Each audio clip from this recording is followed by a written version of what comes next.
പിതാവിന്റെയും പുത്രന്റെയും പരിശുദ്ധാത്മാവിന്റെയും നാമത്തിൽ ആമേൻ. എന്റെ പ്രിയപ്പെട്ട ഡിസംബർ 2 ചൊവ്വാഴ്ച, അമ്മേ പരിശുദ്ധ അമ്മേ, അമ്മേ പരിശുദ്ധ ദൈവമാതാവേ, കൃപാസനത്തിലൂടെ ഞങ്ങൾക്കും ഞങ്ങളുടെ ദേശത്തിനും അമ്മ മധ്യസ്ഥം തേടി തന്ന എല്ലാ അനുഗ്രഹങ്ങൾക്കും കൃപകൾക്കും ഞങ്ങളിപ്പോൾ ഹൃദയം നിറഞ്ഞ നന്ദി പറയുന്നു. അമ്മേ പരിശുദ്ധമ്മേ, ദൈവമാതാവേ, 2004 ഡിസംബർ 7 ഉച്ചകഴിഞ്ഞ് 2:30 കൃപാസനത്തിൽ സംഭവിച്ച അമ്മയുടെ പ്രത്യക്ഷപ്പെടലിനെ കുറിച്ച് തിരുസഭയ്ക്ക് സമർപ്പിച്ചിരിക്കുന്ന പഠനരേഖകളുടെ മേൽ സഭാത്മകമായ പഠനം ആരംഭിക്കുവാൻ ഞങ്ങൾ പ്രാർത്ഥിക്കുന്നു. അമ്മേ പരിശുദ്ധമേ, ഭൂസ്വർലോകങ്ങളുടെ രാജ്ഞിയായ അങ്ങേയ്ക്ക് ഭൗമസംരക്ഷണത്തിനായി പ്രപഞ്ചപ്രകൃതിയെ തന്നെ തിരുസഭ പ്രതിഷ്ഠിക്കുവാൻ ഈ പ്രത്യക്ഷീകരണം വഴി ഇടയാക്കണമേ. പരിശുദ്ധമേ, ജപമാല മാതാവേ, സകല കൃപാസനം പ്രാർത്ഥനയോടും ചേർത്ത് ഞങ്ങളിപ്പോൾ പ്രാർത്ഥിക്കുന്ന ഈ കുടുംബത്തിന്റെ പ്രത്യേക നിയോഗം പറ മക്കളെ.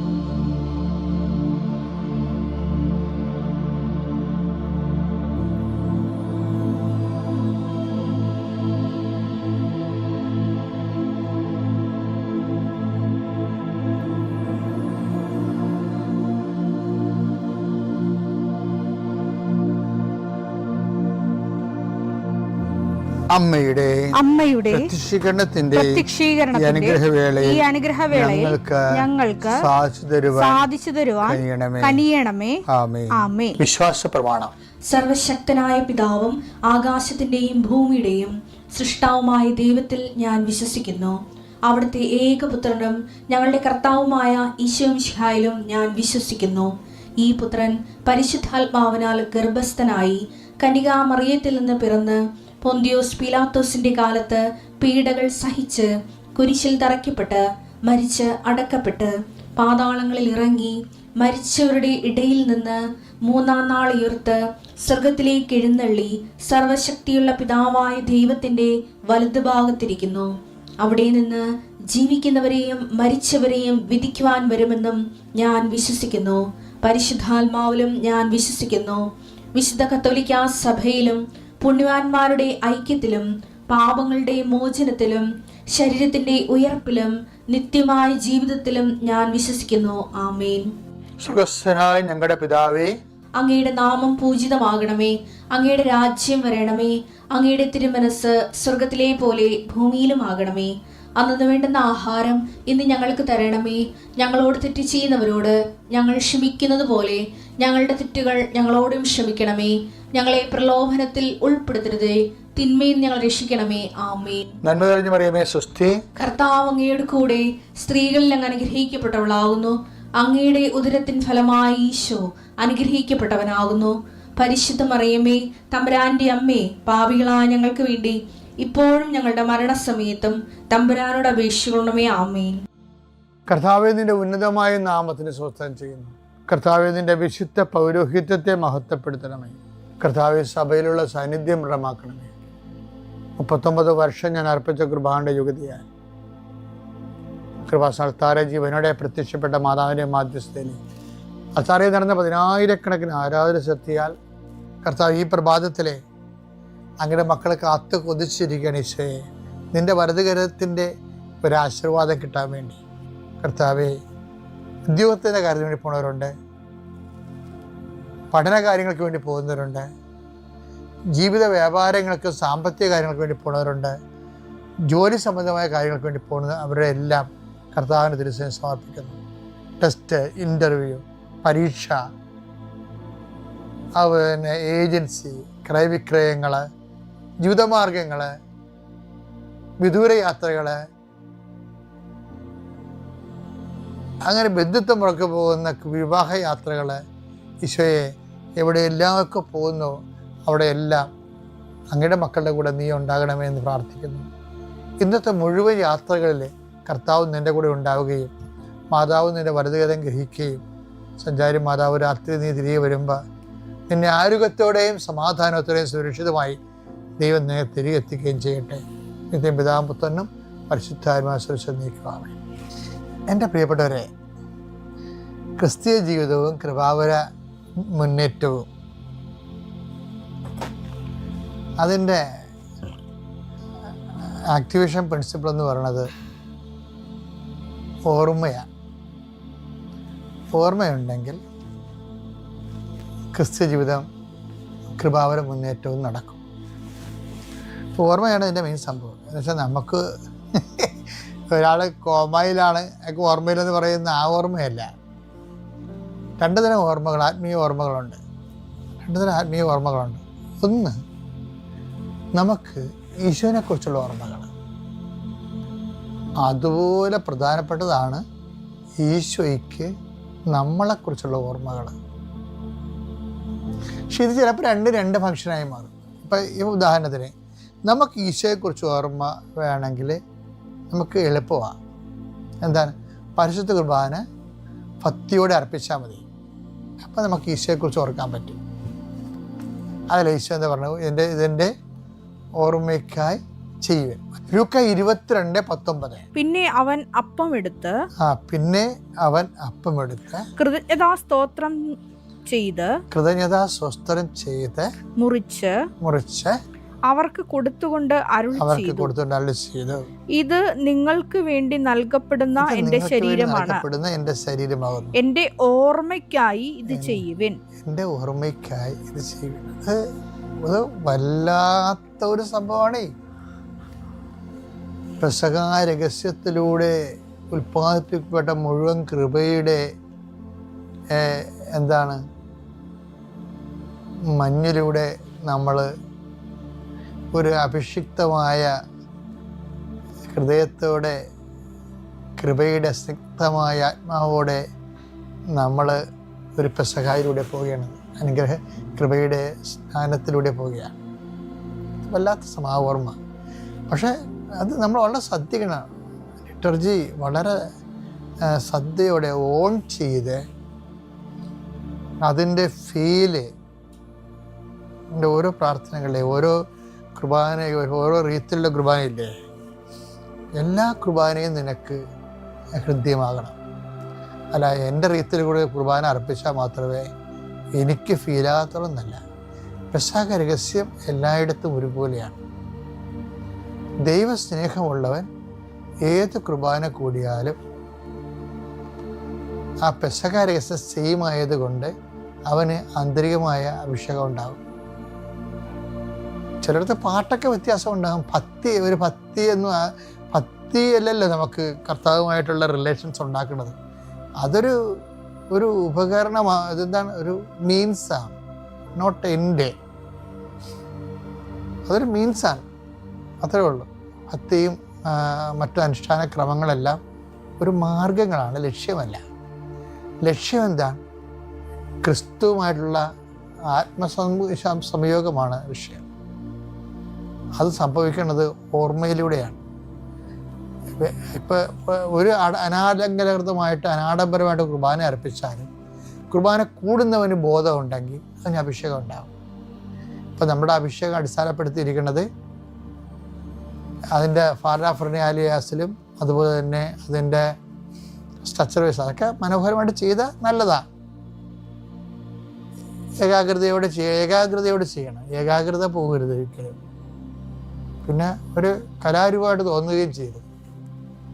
മറിച്ച് കർത്താവ് തൻ്റെ ജീവൻ ചൊരിഞ്ഞ ദൈവത്തെ ചെയ്യാവുന്നതിൻ്റെ മാക്സിമമാണല്ലേ. ദൈവത്തെ ചെയ്യാവുന്നൊരു മാക്സിമമാണ്. അപ്പോൾ ദൈവത്തെക്കുറിച്ച് ഉള്ള ആണ് നമുക്ക് അതിൻ്റെ നിന്ന് അഭിഷേകമായിട്ട് മാറുന്നത്. ഓർമ്മയിൽ ഉൽപ്പാദിപ്പിക്കപ്പെടുന്നത് സ്നേഹമാണ്. ദൈവസ്നേഹം ഉൽപ്പാദിപ്പിക്കപ്പെട്ട് കഴിഞ്ഞാൽ ആ സ്നേഹത്തിൻ്റെ കൂടെയാണ് ശക്തി വരുന്നത്. ഒരു വ്യക്തിക്ക് അവൻ എംപവർ ആൻഡ് ആംഡ് ആകണം. അങ്ങനെയാണ്. അതാണ് കുർബാനയുടെ ലക്ഷ്യം എന്ന് പറയുന്നത്. ഇൻറ്റിമസിയൊക്കെ ഉണ്ട്, ഇൻറ്റിമസി, പക്ഷേ എംപവറിങ് ആണ്. വെച്ചാൽ കർത്താവിൻ്റെ സുവിശേഷത്തിന് വേണ്ടി ഏത് കാലാവസ്ഥയിലും അടരാടാനുള്ള പവറാണ്. ക്രിസ്തുവിനെ പോലെ അപ്പോസ്തലന്മാരെ പോലെ പിതാവിൻ്റെ ഇഷ്ടം ഏറ്റെടുത്ത് നടപ്പിലാക്കാനുള്ള ത്രില്ല കുർബാനയുടെ. അതാണ് വേണ്ടത്. അല്ലാതെ ഒരു കുർബാന കൂടി കുറേ കാര്യങ്ങൾ ദൈവത്തോട് പറഞ്ഞു, മാളെ കെട്ടിക്കണ കാര്യം പറഞ്ഞു, ആട് ചന പിടിക്കണ കാര്യം പറഞ്ഞു. What nonsense. അപ്പോൾ ഇനി കാര്യം എന്താ? ഇപ്പം ഇത് ഒരു കാലത്ത് നോൺസെൻസ് അല്ലായിരുന്നു. കാര്യം നമുക്ക് മനസ്സിലാകാത്ത ഭാഷയിൽ കുർബാന അർപ്പിക്കുമ്പോൾ നമുക്ക് അതൊക്കെ പറയാൻ പറ്റുന്നില്ല. ഇന്നങ്ങനെയല്ല. ഇന്നെല്ലാവർക്കും ഏറെക്കുറെ എല്ലാം അറിയാം.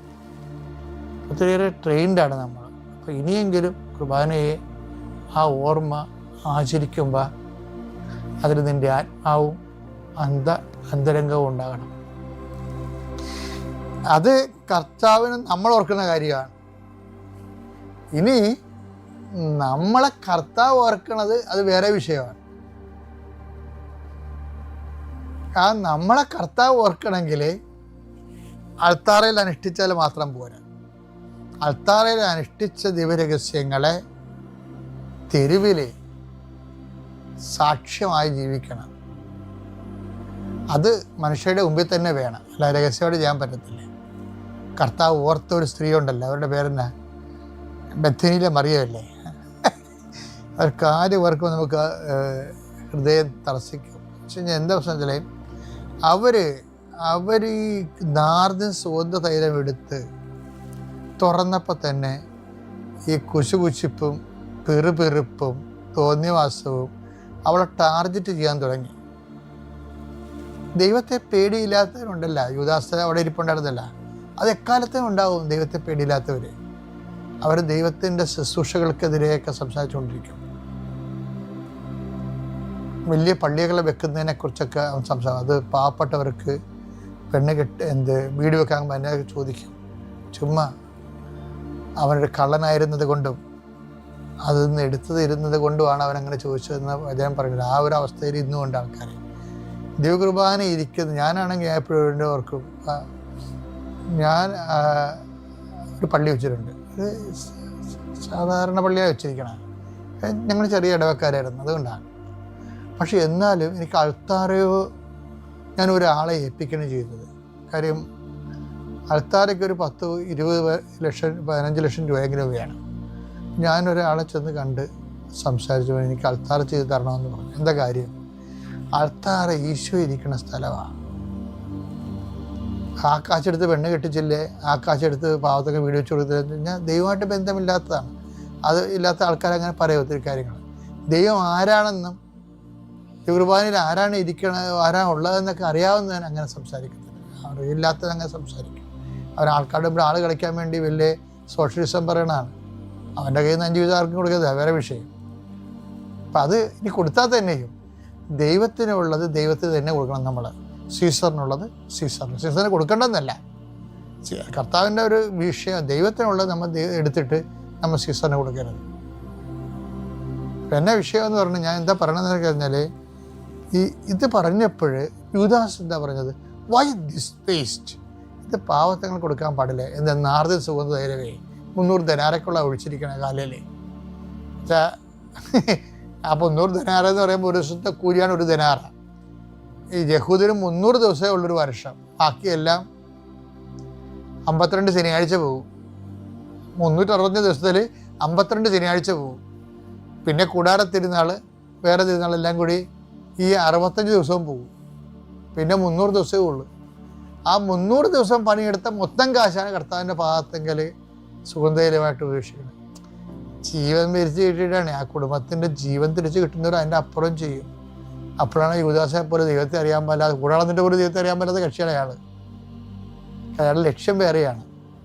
അതുകൊണ്ടാണ് ദൈവത്തെ അറിയാം. ലക്ഷ്യം വേറെയാണെങ്കിൽ ദൈവത്തെ അറിയാൻ പറ്റത്തില്ല ഒരിക്കലും.